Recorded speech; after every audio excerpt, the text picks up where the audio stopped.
மகிழ்ச்சியின் சத்தம் வழங்கும் அனுதின தேவமன்னா.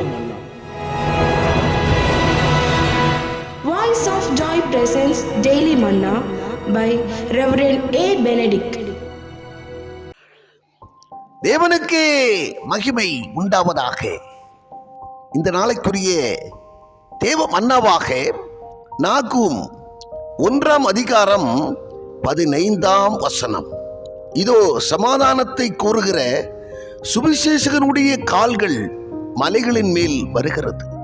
யூதாவே, உன் பண்டிகைகளை ஆசரி, உன் பொருத்தனைகளை செலுத்து. துஷ்டன் இனி உன் வழியாய் கடந்து வருவதில்லை. அவன் முழுவதும் சங்கரிக்கப்பட்டான்.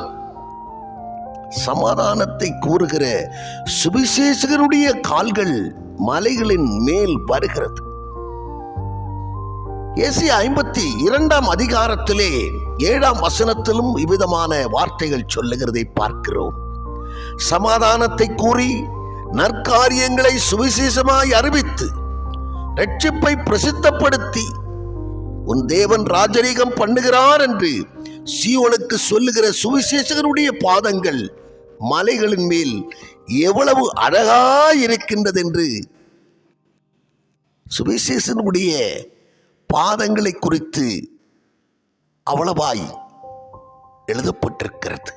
என்னை கேட்கிற அருமையான தேவச்சனமே, நாம் எல்லோருமே சுவிசேஷம் அறிவிக்க கடன்பட்டிருக்கிறோம். நம்மை அதற்காகவே ஆண்டவர் தெரிந்து கொண்டார் என்று வேதத்திலே பார்க்கிறோம். 1 பேதுரு 2 அதிகாரம் 9 சொல்லப்பட்டிருக்கிறது. அந்தகாரத்தின் இருளிலிருந்து ஆச்சரியமான ஒளியின் இடத்திற்கு வரவழைத்தவருடைய புண்ணியங்களை அறிவிக்கும்படியாகவே நீங்கள் தெரிந்து கொள்ளப்பட்ட சந்ததியாகவும் ராஜரீகமான ஆசாரிய கூட்டமாகவும் அவருடைய சொந்த ஜனமாகவும் பரிசுத்த சாதியாகவும் நீங்கள் பிரித்தெடுக்கப்பட்டீர்கள், தெரிந்து கொள்ளப்பட்டீர்கள். எனவே அவருடைய நற்காரியங்களை சுவிசேஷமாய் அறிவிக்கிறதிலே நீங்கள் ஆர்வமுள்ளவர்களாய் காணப்படுங்கள். அநேகர் நினைக்கிறார்கள், அதற்குத்தான் போதகர்கள் இருக்கிறார்களே, அதற்குத்தான் சுவிசேஷகர்கள் இருக்கிறார்களே, அதற்குத்தான் மேய்ப்பர்கள் இருக்கிறார்களே என்று சொல்லி. இல்லை, என்னை கேட்கிற அருமையான தேவச்சனமே, சுவிசேஷம் அறிவிக்காதவர்களுக்கு ஐயோ என்று வேதத்திலே எழுதப்பட்டிருக்கிறது. 1 கொரிந்தியர் 9 அதிகாரம் 16 நாளுக்கு நாள் இரட்சிப்பின் சுவிசேஷத்தை, தேவனுடைய அரிய செயல்களை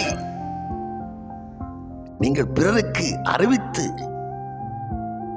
நீங்கள் அதன் நிமித்தமாக அத்தும ஆதாயம் செய்கிறவர்களாய் நீங்கள் இருப்பீர்கள் என்று சொன்னால் உங்கள் பாதங்களை குறித்து தான் எழுதப்பட்டிருக்கிறது.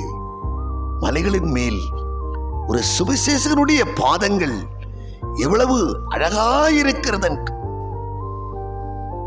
என்னை கேட்கிற அருமையான தேவச்சனமே, மனம் தளராமல் தேவனுடைய சுவிசேஷ வேலையை செய்ய முற்படுங்கள். நிச்சயமாக அவனவனுடைய கிரியைகளுக்கு தக்கதாக நான் அளிக்கும் பலன் இதோ என்னோட கூட வருகிறது என்று சொன்ன ஆண்டவர் தக்க பலனை உங்களுக்கு வைத்திருக்கிறார் என்கிறதை மறவாமல் அவருடைய பணியை செய்ய நீங்கள் தீவிரப்படுங்கள். அதற்கான முயற்சிகளை கையாளுங்கள். நிச்சயம் உங்களை ஆசீர்வதிக்க சித்தமுள்ளவராயிருக்கிறார். ஆமென்.